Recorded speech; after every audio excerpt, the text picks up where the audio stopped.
Hi there, welcome back to my channel. In this lesson, we're going to talk about how to create an inspirational tarot reading for the collective. So, this is for those of you who are aspiring tarot card readers and you're interested in doing collective readings for YouTube or for your social media platform. So, this is going to be for you if you want to uplift, empower, and speak to the souls of your audience. So, why does this matter? There are many ways to do tarot, but when your intention is to inspire, you become a channel for healing, clarity, and empowerment. One thing about inspirational readers is that they don't avoid challenges. So when tough cards come up or tough like storylines come up or just a situation that just seems difficult, inspirational readers frame them as opportunities for strength, healing, and evolution. So, as an inspirational reader, you don't avoid these challenges. Sometimes they can get scary, but you can reframe them as opportunities.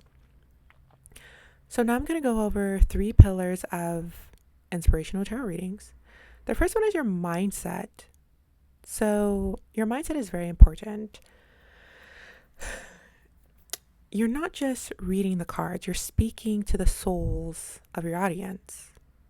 The first thing you want to do is view the collective as powerful, not broken or helpless. So you want to speak to their resilience, their inner strength, and the wisdom of your audience, not just their pain or their confusion. I feel like it can get very easy to fall into the trap of only speaking to the pain or the confusion or the difficulty or the challenge, but an inspirational reader can reframe all of that, and then instead of speaking to the pain, you can speak to the resilience, the inner strength, and the wisdom. Next, you want to focus on growth and not gossip. It's so easy to fall into the trap of being dramatic, because drama can get you clicks, but it doesn't create the healing. So you want to avoid turning your readings into like a psychic soap opera. Sometimes it's fun. Maybe you can do both. Maybe half the time you can do like a dramatic soap opera, and then other times you can do more of inspirational readings. So when you're leading towards the inspirational side, instead of saying things like they're cheating on you or there's a third party situation, you can instead try something like you're being guided to raise your standards and honor your worth. You know what I mean? So you're adding, and you can still say they're cheating on you, there's a third party situation if that's what you feel called to say. But then of course add in that piece of inspiration or empowerment, such as you're being guided to raise your standards and honor your truth. Another thing you want to do is ask yourself before you start filming or posting, ask yourself, am I speaking to their fears or to their potential? Is this message helping them to evolve, or is it just helping them to react? So that's something that you want to do before you even start to record, is check in with your energy yourself and your vibe and the message that you feel called to deliver, and ask yourself, is this helping the collective? Is it speaking to their fears, or is it speaking to their potential? You also may want to remind yourself often that your job is not to impress, but it's to guide people. The people watching, you want to remind yourself that the people watching are strong, and that you'll want to speak to their strength. So just remind yourself of, a few things before you get started, and then you'll be on the right track.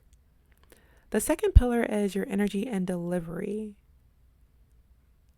So you want to stay grounded before you're reading. So like I said previously, checking in with your vibe, checking in with your energy, and asking yourself if the message is speaking to their fears or speaking to their potential. So staying grounded before you're reading, you want to meditate, breathe, set the intention to channel what the collective needs, not what's popular, unless that's the intention that you're going for, what's popular. But for this lesson, we're talking about what the collective needs. Next, you want to speak with compassion, not control. So you want to avoid harsh phrasing, or like harsh language, harsh words, even when delivering tough truths. So, especially when delivering tough truths, you want to use a language that invites healing and self reflection. So, you can use empowering phrases like, "You have the power to shift this. This challenge is here to awaken your courage. You're being invited to step into a higher version of yourself." So empowering phrases like those. Also, you want to make sure to be clear and not cryptic. So inspirational messages aren't vague. It's you're providing clarity and empowerment. So clarity is empowering. And then when you come up with when challenges come up, you want to frame them as turning points. So instead of saying this person betrayed you, you could say something like, "You've outgrown this connection and your soul knows it." So that's a way of speaking with compassion and speaking from inspiration or using inspirational phrases. So, what makes a tarot reading inspirational? The first thing is it's empowering. So, it reminds the viewer of their ability to choose, grow, or change course. An inspirational reading is affirming. It validates the viewer's or your audience's current experience while pointing to something higher. So it validates their current experience while pointing to something higher. So it's affirming. It's also uplifting. It leaves them feeling hopeful, clear, and motivated, not confused or drained or scared or anything like that. It's honest. It doesn't sugarcoat, but it never wounds. It offers truth with gentleness and compassion. An inspirational reading is also spirit-led, so it feels purposeful, guided, and aligned with divine timing or soul evolution. And lastly, it's emotionally intelligent, so it speaks to the heart and soul, not just the situation. So what are some additional tips for creating inspirational readings? You can write down your intention during your reading. So you could say something like, or write down something like, "May this reading be a blessing to those who watch it. May it serve their highest good."